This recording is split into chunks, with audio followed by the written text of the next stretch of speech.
সুপ্রিয় শিক্ষার্থীবৃন্দ, তোমাদের প্রতি রইল আমার অফুরন্ত শুভেচ্ছা। আমি মোহাম্মদ আব্দুল কাইয়ুম। আজকে ইন্টারমিডিয়েট জীববিজ্ঞান দ্বিতীয় পত্র প্রথম অধ্যায়ের একটি পর্ব নিয়ে আমি আলোচনা করব। গত ক্লাসে আমরা প্ল্যাটিহেলমিনথেস পর্ব নিয়ে আমরা আলোচনা করেছি। আজকে আমরা নেমাটোডা পর্ব নিয়ে আমরা আলোচনা করব।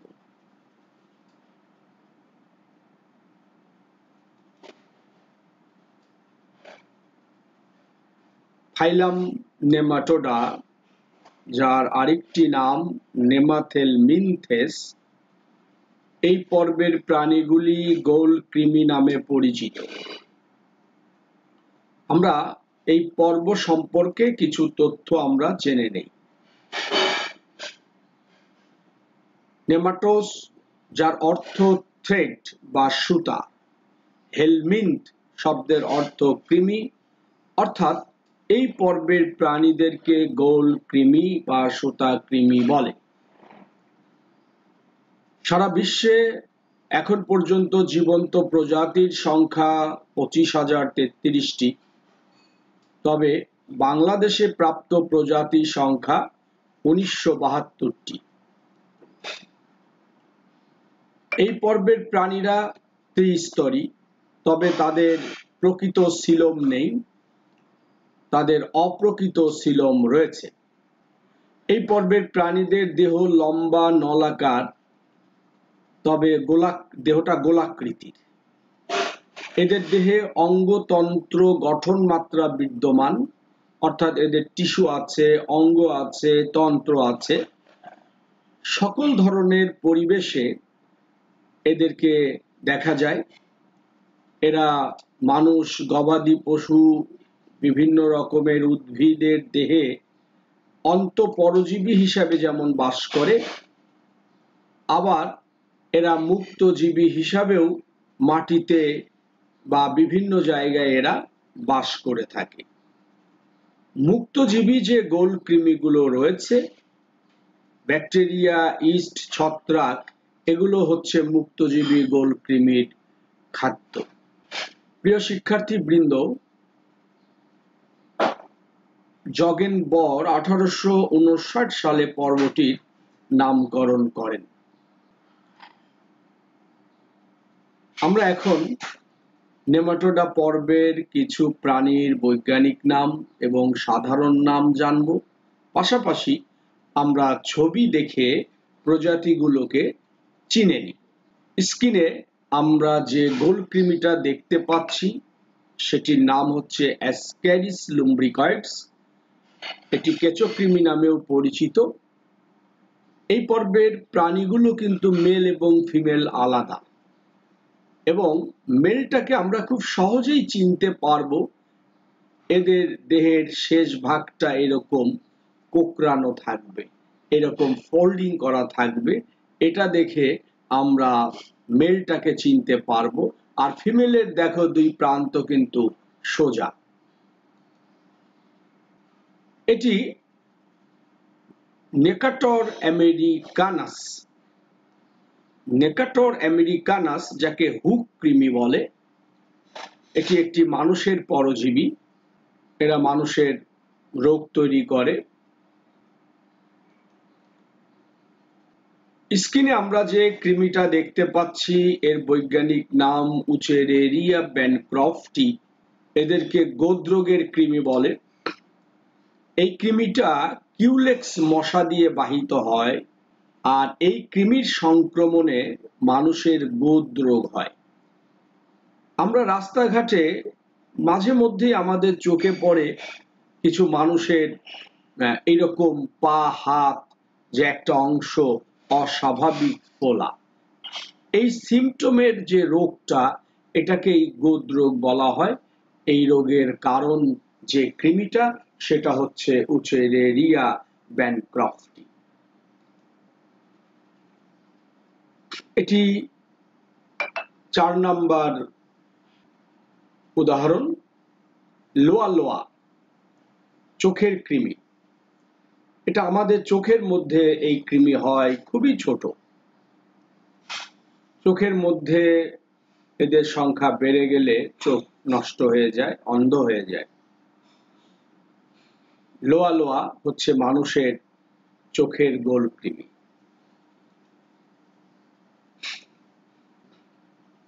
নিপোস্ট্রনজাইলাস ব্রাজিলায়েন্সিস,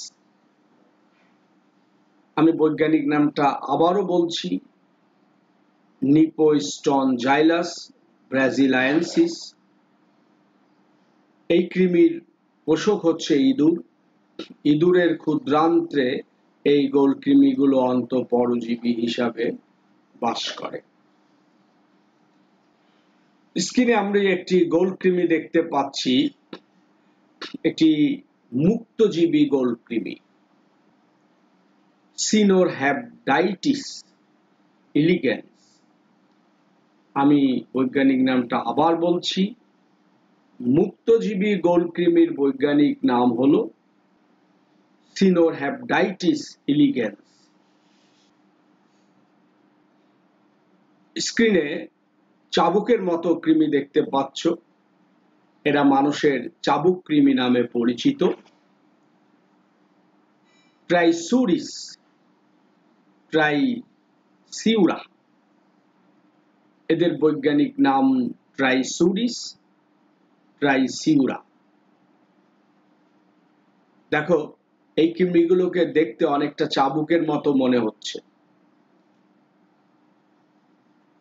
প্রিয় শিক্ষার্থীবৃন্দ, আমরা এখন এই পর্বে শনাক্তকারী বৈশিষ্ট্য নিয়ে আমরা আলোচনা করব।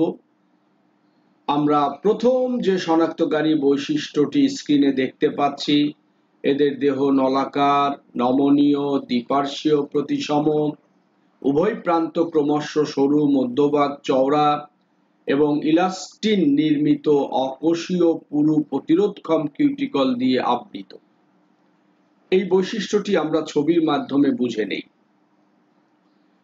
স্ক্রিনে আমরা একটি কৃমি দেখতে পাচ্ছি, যার দেহ কিউটিকলের আবরণ দিয়ে আবৃত। কিউটিকলের আবরণটা কিন্তু বেশ পুরু এবং এদের দেহের মাঝখানটা মোটা, দুই প্রান্ত ক্রমশ সরু। এরা লম্বা নলাকার হলেও দেহটা কিন্তু গোলাকৃতির। আমরা দ্বিতীয় বৈশিষ্ট্যে চলে যাই। এরা ত্রিস্তরী, কিন্তু এদের প্রকৃত সিলোম নেই, অর্থাৎ এদের সিউডোসিলোম রয়েছে এবং এরা অখণ্ডায়িত। ছবির মাধ্যমে আমরা বৈশিষ্ট্যটা বুঝে নেই। এই কৃমিটাকে এখানে পাতলা একটা প্রস্থচ্ছেদ করে দেখানো হয়েছে। দেখো, আমরা দেখতে পাচ্ছি এরা ত্রিস্তরী। এটা হচ্ছে এক্টোডার্ম বা বাইরের স্তর। এই লাল কালারের যে স্তরটা দেখতে পাচ্ছ, এটা হচ্ছে মেসোডার্ম, আর হলুদ কালারের যে স্তরটা দেখতে পাচ্ছ, এটা হলো এন্ডোডার্ম। অর্থাৎ এরা ত্রিস্তরীভূত প্রাণী। আমরা এক্টোডার্ম এবং এন্ডোডার্মের মাঝে যে মেসোডার্ম দেখতে পাচ্ছি, সেই মেসোডার্মের ভিতরে একটা ফাঁকা জায়গা দেখতে পাচ্ছি। এই ফাঁকা জায়গাটি হলো দেহগহ্বর, কিন্তু এই ফাঁকা জায়গাটি কোনো পর্দা দিয়ে আবৃত নয়, এটি মেসোডার্মাল মাসল টিস্যু দিয়ে আবৃত। ত্রিস্তরীভূত প্রাণীদের দেহে যদি কোনো গহ্বর থাকে আর সেই গহ্বরটা যদি পেরিটোনিয়াল পর্দা দিয়ে আবৃত না থাকে, তাহলে ওই দেহ গহ্বরকে আমরা বলবো সিউডোসিলোম বা অপ্রকৃত সিলোম। আর এই পর্বের প্রাণীরা কিন্তু অখণ্ডকায়িত। তৃতীয় বৈশিষ্ট্য, এদের পৌষ্টিক নালী সোজা, প্রকৃত, শাখাবিহীন এবং মুখ থেকে পায়ু পর্যন্ত বিস্তৃত, যেন দেখতে অনেকটা নলের ভিতরে নল। চলো আমরা ছবির মাধ্যমে বৈশিষ্ট্যটা বুঝে নেই। স্ক্রিনে আমরা একটি নলাকার গোল কৃমি দেখতে পাচ্ছি। আর এটা হলো পৌষ্টিক নালী। দেখো পৌষ্টিক নালীটা কিন্তু মুখ ছিদ্র থেকে একদম পায়ু ছিদ্র পর্যন্ত নলাকার দেহের ভিতরে কিন্তু নলের মতো বিস্তৃত। এবং দেখো পৌষ্টিক নালীটা সোজা, শাখাবিহীন, প্রকৃত মানে মুখছিদ্র আছে, যে এখানে মুখছিদ্র আছে, আর এই যে এখানে পায়ু ছিদ্র আছে। যে সমস্ত পৌষ্টিক তন্ত্রে মুখছিদ্র থাকবে, পায়ু ছিদ্র থাকবে, তাকে আমরা প্রকৃত বলবো। তবে নেমাটোডা পর্বের প্রাণীদের যে পৌষ্টিক তন্ত্র, সেটার গঠন সরল প্রকৃতির। এবং দেখো দেখে মনে হচ্ছে যে দেহটা একটা নল, আর এই নলের মধ্যে আরেকটা নল, অনেকটা শীষপেনের মতো। তোমরা যে শীষপেন দিয়ে লেখো, দেখো তার বডিটা স্বচ্ছ, বডিটা নলাকার, আর তার ভিতরে যে শীষটা আছে সেটাও কিন্তু নলাকার। চতুর্থ বৈশিষ্ট্য, মুখছিদ্র বিশেষ বৈশিষ্ট্যপূর্ণ ওষ্ঠ দিয়ে আবৃত। ওষ্ঠ মানে ঠোঁটের মতো গঠন। আমরা ছবিতে দেখে নেই, এখানে গোলকৃমির একটা মুখের অংশ দেখতে পাচ্ছ। দেখো এটা মুখের মতো একটা অংশ, আর এখানে যেটা দেখতে পাচ্ছ এটা মুখছিদ্র। এই মুখছিদ্রের চারদিকে দেখো এই যে উঁচু উঁচু যে বাড়তি অংশ দেখতে পাচ্ছ, এগুলোকে ঠোঁট বা ওষ্ঠ বলে। 3 রকম এদের ওষ্ঠ রয়েছে, যেমন সামনের ওষ্ঠ, পাশের ওষ্ঠ, উদরীয় ওষ্ঠ। দেহের পিঠের দিকে যে মুখের কাছে যে ওষ্ঠ থাকে, এটাকে ডরসাল লিপ বলে। এই যে ডরসাল লিপ, ঠিক ডরসাল লিপের অপোজিটে কৃমির উদরীয় অংশের দিকে যে লিপ থাকবে সেটা হচ্ছে ভেন্ট্রাল লিপ, আর ডরসাল ও ভেন্ট্রাল লিপের দুই পাশে যে লিপ থাকবে সেটাকে ল্যাটেরাল লিপ বলা হয়। এদের মুখছিদ্রের চারিদিকে এরকম 6টা লিপ আলাদা থাকতে পারে, আবার দুটো দুটো করে এক হয়ে গিয়ে এরকম 3টা লিপ হতে পারে, আবার সবগুলোই এক হয়ে একটা স্পেশাল গঠনের লিপ তৈরি হতে পারে। অর্থাৎ নেমাটোডা পর্বের প্রাণীদের মুখছিদ্রের চারিদিকে বিশেষ বৈশিষ্ট্যপূর্ণ ঠোঁট বা ওষ্ঠ থাকে। 5 নম্বর বৈশিষ্ট্য আমরা জেনে নেই, দেহ প্রাচীরে শুধু অনুদৈর্ঘ্য পেশি থাকে, বৃত্তাকার পেশি থাকে না। এখানে আমরা একটা গোলকৃমির দেহের অংশ বিশেষের প্রস্থচ্ছেদ পর্যবেক্ষণ করে, তার অন্তর্গঠন পর্যবেক্ষণ করে আমরা দেখতে পাচ্ছি এই যে বাইরের নীল কালারের স্তর দেখাচ্ছে, এটা হলো তার বহিত্বক বা এপিডার্মিস। আর এই যে ভেতরের যে স্তর, যেটা পৌষ্টিক নালীর স্তর, এটা হলো এন্ডোডার্মিস বা অন্তত্বক। এপিডার্মিস, এন্ডোডার্মিস, এর মাঝের স্তরটা কিন্তু মেসোডার্ম। এই যে আমরা দেখো মেসোডার্মের মাঝে কিন্তু ফাঁকা জায়গা দেখতে পাচ্ছি, যেটাকে আমরা বলেছি সিউডোসিলো।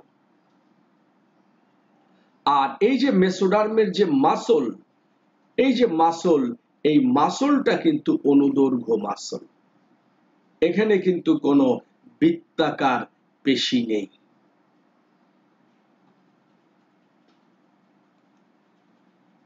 ছয় নম্বর বৈশিষ্ট্য, এই পর্বের অধিকাংশ প্রাণী একলিঙ্গিক। তবে একলিঙ্গিক হলেও এদের যৌন দ্বিরূপতা দেখা যায়। এই পর্বের প্রাণীগুলো একলিঙ্গিক। দেখো এটা হচ্ছে মেল আর এটা হলো ফিমেল। আমরা কিন্তু বাহ্যিক বৈশিষ্ট্য দেখে মেল এবং ফিমেলকে সহজে আলাদা করতে পারছি। দেখো ফিমেলটার দুই প্রান্ত কিন্তু সোজা, ফোল্ডিং নয়, ভাঁজ নয়, কোঁকড়ানো নয়, কিন্তু দেখো পুরুষটার কিন্তু দেখো এক প্রান্ত ভাঁজ। এই কোঁকড়ানো দেখে আমরা পুরুষটাকে স্ত্রী থেকে সহজেই আলাদা করতে পারব। যখন বাহ্যিক বৈশিষ্ট্য দেখে পুরুষ এবং স্ত্রীকে খুব সহজেই আলাদা করা যায়, তখন এই বৈশিষ্ট্যটাকে বলা হয় যৌন দ্বিরূপতা। শ্বসনতন্ত্র ও সংবহন তন্ত্র অনুপস্থিত। আমরা এই পর্বের প্রাণীদের দেহের মধ্যে বেশ কিছু তন্ত্র কিন্তু আমরা দেখতে পেয়েছি। এদের স্নায়ু তন্ত্র আছে, এদের পৌষ্টিক তন্ত্র আছে, এদের প্রজনন তন্ত্র আছে, কিন্তু এদের দেহে কোনো শ্বসন তন্ত্র এবং সংবহন তন্ত্র নেই। শেষ বৈশিষ্ট্যটা আমরা জানি, জীবন চক্রে র‍্যাবডিটিফর্ম ও মাইক্রোফাইলেরিয়া লার্ভা দশা আছে। এই পর্বের প্রাণীদের আমরা কারো কারো দেখতে পাই র‍্যাবডিটিফর্ম লার্ভা, আবার কারো কারো দেখতে পাই মাইক্রোফাইলেরিয়া লার্ভা। চলো আমরা লার্ভা দুটির ছবি দেখে নেই। এখানে স্ক্রিনে দেখতে পাচ্ছ এই লার্ভাটা হচ্ছে র‍্যাবডিটিফর্ম লার্ভা, আর এই লার্ভাটা হচ্ছে মাইক্রোফাইলেরিয়া লার্ভা। তাহলে নেমাটোডা পর্বে আমরা র‍্যাবডিটিফর্ম লার্ভা অথবা মাইক্রোফাইলেরিয়া লার্ভা আমরা দেখতে পারবো। যৌন দ্বিরূপতা বিষয়টি আরেকটু ভালো করে জেনে নেই। যখন কোনো প্রজাতির পুরুষ এবং স্ত্রী সদস্যকে আমরা বাহ্যিক বৈশিষ্ট্য দেখে খুব সহজেই আমরা বুঝতে পারবো এটি পুরুষ, এটি স্ত্রী, তখন এই গুণটাকে, এই বৈশিষ্ট্যটাকে বলা হয় যৌন দ্বিরূপতা। দেখো, খুব সহজেই কিন্তু তুমি মরগ আর মুরগিকে আলাদা করতে পারবে। তার মানে এদের যৌন দ্বিরূপতা বৈশিষ্ট্য রয়েছে। কিন্তু তুমি দেখো, সহজেই কিন্তু একটা পাখি অন্য পাখিকে, তুমি দুটো চড়ুই পাখি দেখে কিন্তু কোনটি পুরুষ কোনটি স্ত্রী সহজেই কিন্তু বুঝতে পারবে না। তুমি দুটো মাছ দেখে কিন্তু বাহ্যিকভাবে কিন্তু সহজেই তুমি বুঝতে পারবা না যে কোনটা পুরুষ কোনটা স্ত্রী। কিন্তু তুমি হরিণকে দেখে সহজেই বুঝতে পারবা কোনটা পুরুষ আর কোনটা স্ত্রী। যে হরিণের শিং থাকবে সেটা আমি অনেক দূর থেকে বুঝতে পারবো যে এটা পুরুষ। যে সিংহের কেশর থাকবে আমি বলবো এটি পুরুষ, আর যে সিংহের কেশর থাকবে না আমি বলবো এটি স্ত্রী, অর্থাৎ সিংহী। ঠিক গোলকৃমিতেও এইরকম আমরা বাহ্যিক বৈশিষ্ট্য দেখে সহজেই পুরুষ এবং স্ত্রীকে আলাদা করতে পারবো। যেমন পুরুষের এক প্রান্ত এরকম কোঁকড়ানো থাকবে। আমরা আরেকটি টার্ম আমরা বিশদভাবে বুঝে নেই, নলের ভিতর নল। যদিও আমি আজকের এই ক্লাসে বিষয়টা একটু ব্যাখ্যা দিয়েছি, আমি আরেকটু বিশদ ব্যাখ্যা দিব। নলের ভিতর নল যে একটা বড় নলের মধ্যে একটা ছোট নল, অনেকটা শীষ পেনের মতো। আমি শীষ পেনের উদাহরণ দিয়েছি। আমি স্ক্রিনে কিন্তু দেখো একটা ছবিও দেখাচ্ছি যে একটা বড় নলের মধ্যে একটা ছোট নল। ঠিক গোলকৃমি নিজেই একটা বড় মোটা নল, আর তার দেহের মধ্যে সোজাভাবে আছে আরেকটি নল, সেটা হলো পৌষ্টিক নালী। এই জন্য এখানে এই টার্মটা ব্যবহার করা হচ্ছে যে নলের ভিতরে নল, টিউব উইথিন এ টিউব। প্রিয় শিক্ষার্থীবৃন্দ, আমরা নেমাটোডা পর্বের সংক্ষিপ্তভাবে শ্রেণীবিন্যাসটা নিয়ে একটু আলোচনা করি। নেমাটোডা পর্বের দুটো ক্লাস রয়েছে, ক্লাস 1, ক্লাস 2। ক্লাস 1 সেসারন্যানসিয়া। সেসারন্যানসিয়া এই ক্লাসের অন্তর্ভুক্ত একটি নমুনা প্রাণী হলো গোলকৃমি। অ্যাডিনোফোরিয়া ক্লাস 2। এই শ্রেণীর একটি নমুনা প্রাণী হলো চাবুক কৃমি। তোমরা দেখতে পাচ্ছ এই যে গোলকৃমি, এই গোলকৃমিটা সেসারন্যানসিয়া শ্রেণীর অন্তর্ভুক্ত, আর এই চাবুক কৃমিটা অ্যাডিনোফোরিয়া শ্রেণীর অন্তর্ভুক্ত। আমরা আজকের ক্লাসের একদম শেষ পর্যায়ে।